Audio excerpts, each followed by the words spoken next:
El lunes de la octava de Pascua, el evangelio que toca es el de Mateo 28, 8 al 15.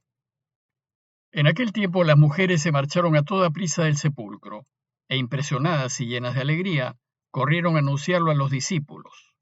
De pronto, Jesús les salió al encuentro y les dijo: «Alégrense». Ellas se acercaron, se postraron ante él y le abrazaron los pies. Y Jesús les dijo: «No tengan miedo. Vayan a comunicar a mis hermanos que vayan a Galilea, que allí me verán». Mientras las mujeres iban de camino, algunos de la guardia fueron a la ciudad y comunicaron a los sumos sacerdotes todo lo ocurrido. Ellos, reunidos con los ancianos, llegaron a un acuerdo y dieron a los soldados una fuerte suma encargándoles: «Digan que sus discípulos fueron de noche y robaron el cuerpo mientras ustedes dormían. Y si esto llega a oídos del gobernador, nosotros nos lo ganaremos y lo sacaremos de apuro». Ellos tomaron el dinero y obraron conforme a las instrucciones. Y esta historia se ha ido difundiendo entre los judíos hasta el día de hoy. Con el domingo de resurrección ayer iniciamos la octava de Pascua. Hoy es el lunes de la octava. Y la octava de Pascua consiste en 8 días de celebraciones por la resurrección de Jesús. 8 días de especial alegría, porque Él vive, porque ha resucitado. Será una semana intensa marcada por el profundo e indescriptible gozo por el triunfo de Jesús. Y todas las lecturas de esa semana se van a referir a ese gran domingo y van a tratar de las apariciones de Jesús a los suyos y de lo que experimentaron ellos en sus encuentros con Él. Para ayudarlos a meditar en los textos de esta semana, les sugiero, primero, imaginar a una persona muy cercana, papás, hijos, pareja o amigos queridos, a quien quieren profundamente y que fallece súbitamente. Imaginen y sientan el dolor y la tristeza que este hecho les produce. Y luego, imaginen cuál sería su reacción y sentimientos si 3 días después vuelven a ver a esta persona viva, feliz y sana, y la pueden volver a tocar y abrazar. ¿Cómo reaccionarían? ¿Qué sentirían? Pues algo así debieron sentir María, su madre, y los discípulos al volver a ver a Jesús. Una alegría imposible de contener ni de describir. El texto de hoy es la continuación de esa primera experiencia profunda que, según Mateo, tuvieron las mujeres delante de la tumba. Ellas fueron al sepulcro muy temprano y, como saben, encontraron la tumba abierta y vacía. Y ante la tumba vacía vivieron una profunda e indescriptible experiencia espiritual. Se llenaron de esa absoluta certeza de que Jesús vive y que la muerte no ha podido con él, y experimentaron con total claridad que en efecto ha vuelto a la vida. Y recordemos además la reacción inmediata que tuvieron: ir a toda prisa a contárselo a los demás. El Evangelio de hoy retoma el relato desde este punto y tiene 2 partes claras. Primero, el envío que Jesús les hace a las mujeres para que vayan y cuenten a todos esta gran noticia. Y luego, el antitestimonio de los soldados. Veamos la primera parte, el envío de las mujeres. Según Mateo, hasta este momento las mujeres no habían visto a Jesús. Solo habían visto la tumba abierta y vacía. Y ante ella habían vivido una indescriptible experiencia espiritual que hizo que estuviesen ciertas, sin dudar ni poder dudar, aunque a él no lo vieron, que Jesús estaba vivo y que había resucitado. El texto de hoy inicia en este punto diciéndonos que las mujeres se marcharon a toda prisa del sepulcro, impresionadas y llenas de alegría, y corrieron a anunciarlo a los discípulos. Su impresión responde aquí al hecho inaudito de la resurrección que la sobrecogió, pues lo sucedido es mucho más de lo que pueden imaginar, asimilar y comprender.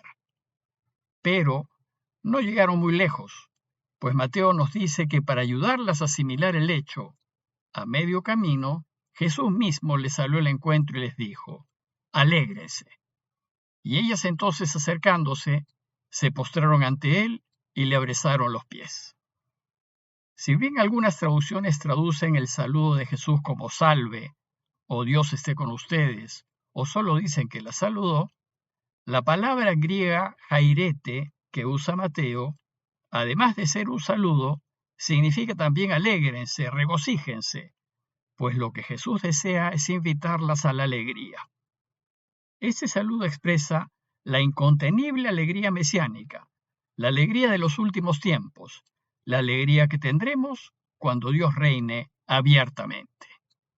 Y es el mismo verbo que usa San Lucas cuando nos relata el saludo del ángel a María. En ese encuentro en el que le anuncia que nacerá Jesús, el ángel le dijo: «Jaire María, alégrate María, el Señor está contigo». Después de este saludo esperanzador, el texto nos dice que las mujeres se acercaron, se postraron ante él y le abrazaron los pies.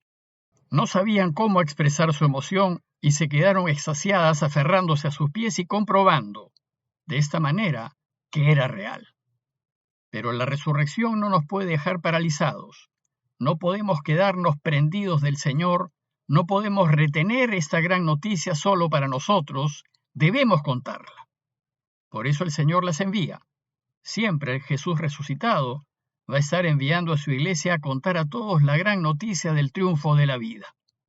Y les dice Jesús: no tengan miedo, vayan a comunicar a mis hermanos que vayan a Galilea, que allí me verán.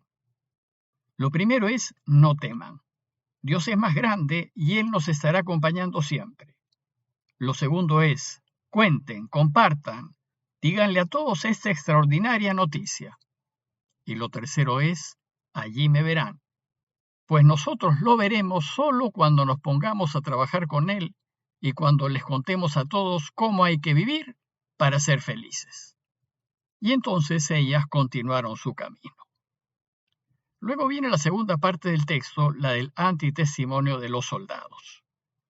Una antiquísima tradición cristiana recoge unos rumores que circularon entre los judíos del primer siglo, destinados a desprestigiar el anuncio de los discípulos. Y el evangelista, en las líneas que siguen, nos relata uno de estos rumores. Y el rumor era que Jesús no resucitó, y que la tumba estaba vacía porque los discípulos robaron su cadáver y luego salieron con el cuento de su resurrección. Pero ¿por qué Mateo recoge este rumor? Seguramente debido a que el rumor estaba circulando en su comunidad y poniendo en duda el anuncio y la enseñanza de los discípulos. Entonces aquí Mateo quiere aclarar las cosas y desmontar esos rumores. Tengamos presente que el Evangelio de Mateo se escribió en la última década del primer siglo y que él lo escribió a modo de catecismo para enseñar a su comunidad el camino de Jesús.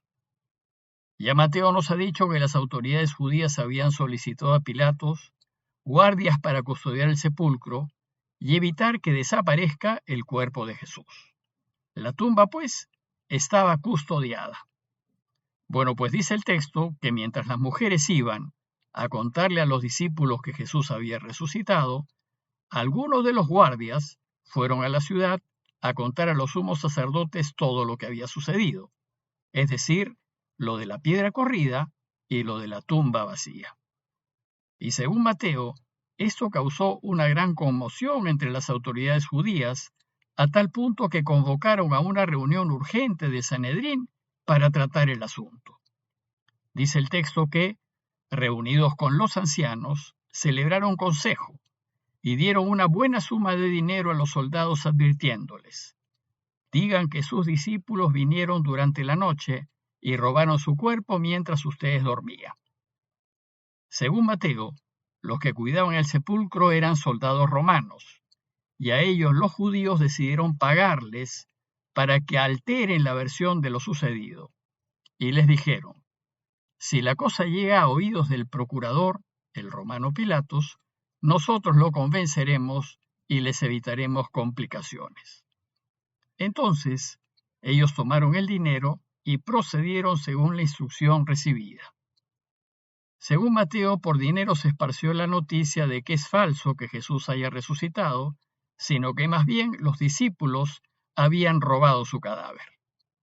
Y así es como termina el relato de Mateo, y se corrió esa versión entre los judíos hasta el día de hoy.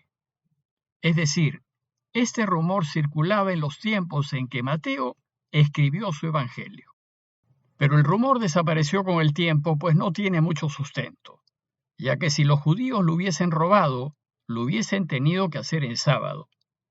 Pero eran muy observantes y no iban a romper el descanso sabático para hacerlo.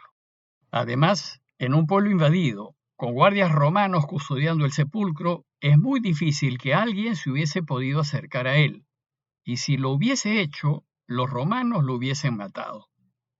Por último, era tal el cariño que los discípulos le tenían a Jesús, que si ellos se hubiesen robado el cuerpo, lo hubiesen puesto en un lugar especial para honrar su memoria.